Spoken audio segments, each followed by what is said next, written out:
大家好，2024年10月4日，这是东北出差。那最后呢，准备要移动到仙台这个非常大的一个在北方这个算是最大的一个城市。一样在盛冈用完这个早餐，然后走到车站，天气不错。这个从这一天开始下雨，所以刚好让我比较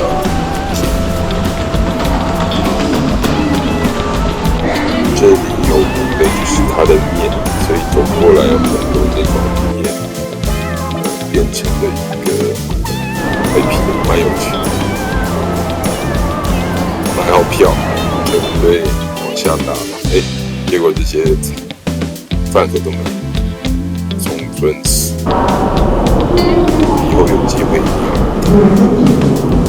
走过来这里是在讲两台新干线，就是相接或分开的。前几天有看到，不过这一天特别来这里仔细的看。是怎么对接？对接好的车就真的要开。有人在这边拍照，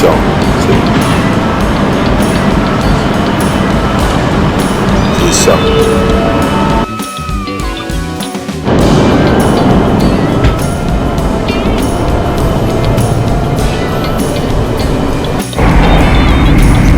往仙台移动，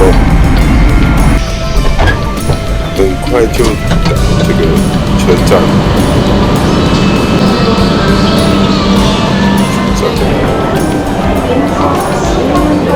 这个车站毕竟还是很大，出来要稍微仔细看一下东西。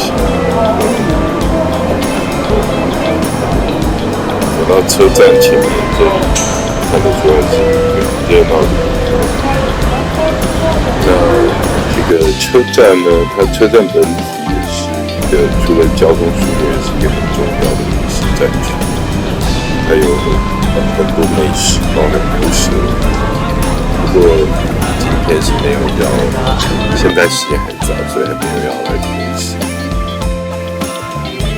那另外也有这个庞教授推荐一定要吃的毛豆米线。仙台是属于东北地区唯一的真灵指定都市，它当然有不输给东京的这个便利商店美食文化，但是它又保留了很好的这个绿意，还有深厚的历史，一个很特别的地方。这里的核心定位就是城市在森林，森林就在城市中。所以在战后呢，他们其实是极力发展绿化。那像我们经过这里就是市中心主要的干道，它两侧都种满了巨大的植物，所以看起来非常有森林的感觉。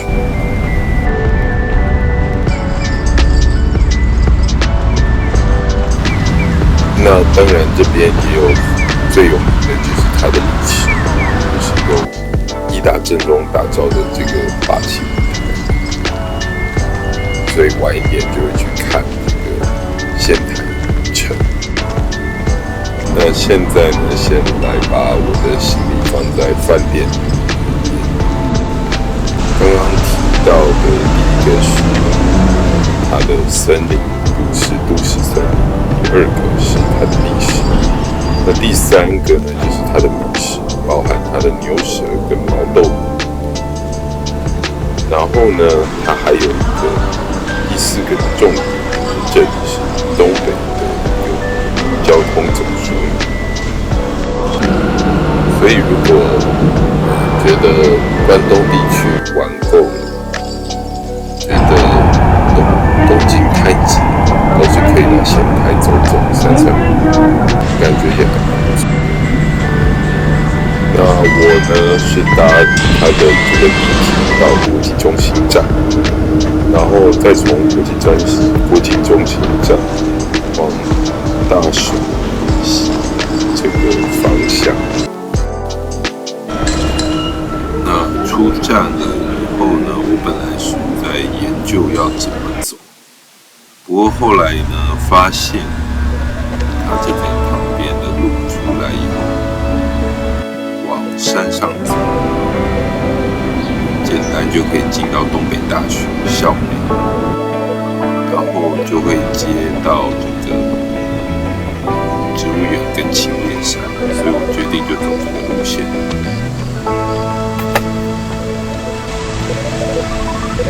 出站了以后呢，就往大守门的方向移动。它旁边是会看到一个这个展望台的一个阶梯。现在看到大守门，这个保存的状况非常好。这里算是仙台城下面的山脚下的一个很重要的景点。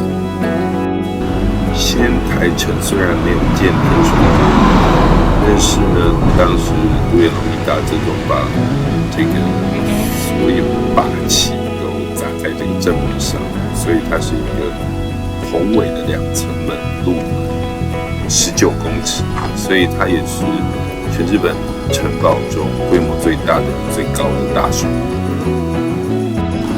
明治时期的这个废城令是没有，就是废到这个它被指定为国宝，但是后来在2战的仙台大空袭的时候被炸，全部化成灰烬。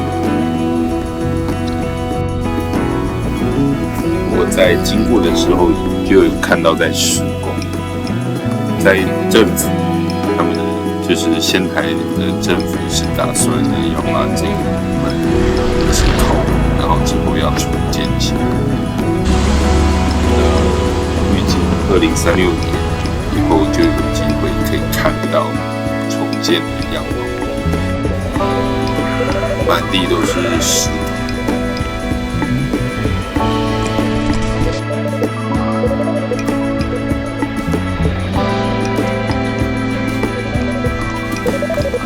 继续往前走，会看到左边有一区围起来的地方，这里是青叶山植物园。不过我刚刚在那边看了很久，最后发现这里是出口。入口的话，要从它的这个室内观察、室内馆舍这边进去，也就是呢，先让你看看这里静态的展览，包含它的展览的动植物。然后再去它的庭院、它的山上去看真正的这些动植物应该长什么样子。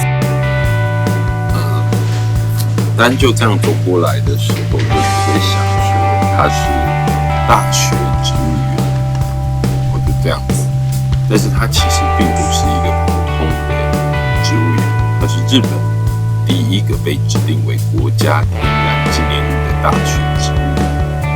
它完美的保存了仙台城，就是青叶山这里原始的人山林生态，等于是一座真正的活化石森。相信喜欢动物、植物，或者是像我们喜欢昆虫，看到这个展览，就会觉得非常，就真的会非常喜欢。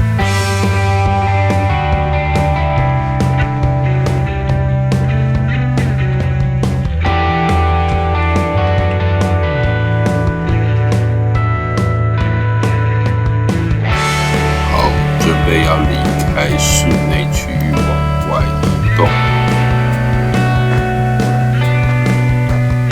这里是一个蛮大的一个花园。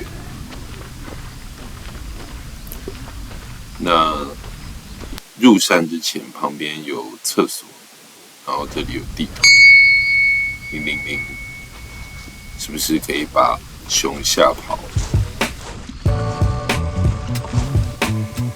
我先直直的走，这个方向是往刚刚围栏围住的地方，它等于是一个山下的花园，所以是在种植的比较人工的地区。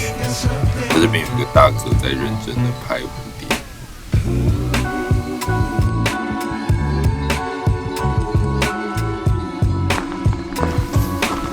它这边的路是有街道的，所以我绕一圈，然后往刚刚的岔路那边移动，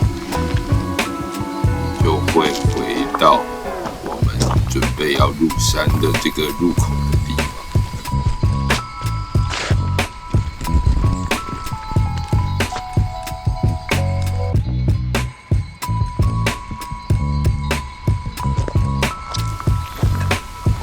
在这边有碎石头，就像一般的日式庭园沙沙声。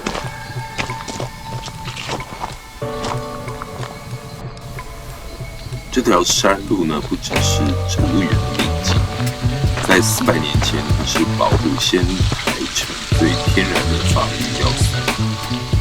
沿途其实是蛮有机会看到几百年以上的神木。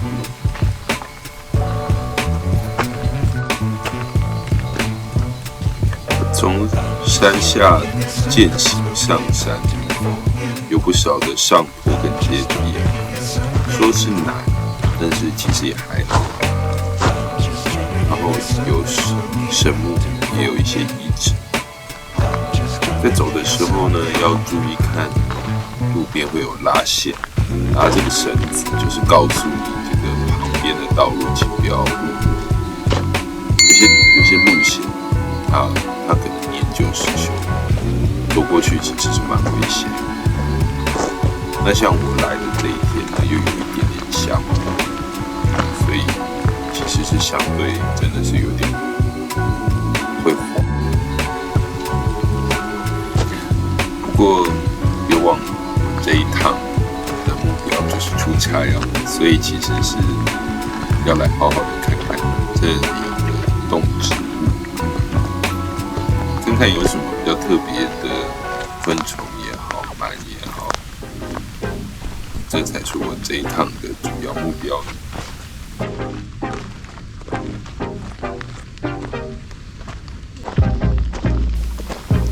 我一直以为这座山没有人，结果走一走，然后看到一个人的时候，还会被吓到的。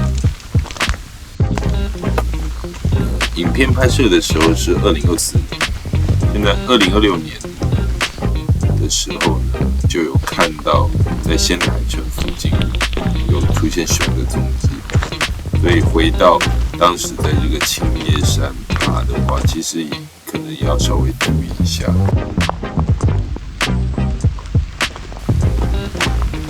抵达山上的这个平台，这个山上平台反而就是非常的人工化，然后草叶整理得很漂亮，就像是一个很漂亮的日式庭院。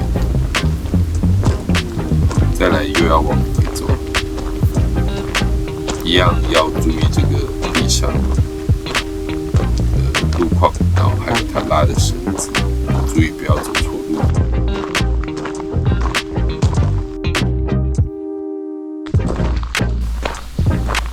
现在雨越下越大，往下走要很小心，免得等一下就很快就滑下去了。终于下到山下，看到这个东北大学立的这个天然纪念物牌子。回到下面的这个庭园，还有刚刚的这个出口，这边是单向的，不要走错了。肚子也饿了，爬了山，肚子饿了，我就想说，既然到了学校，不然来吃吃学校的食堂吧。结果一走进来，发现它这个食堂连照片加起来怎么跟独立大的这个食物长得一模一样？现在早上很怀疑是不是同一家餐厅。好，吃完午餐，那就结束上午的行程。下午会继续在仙台城做一个参观。谢谢大家。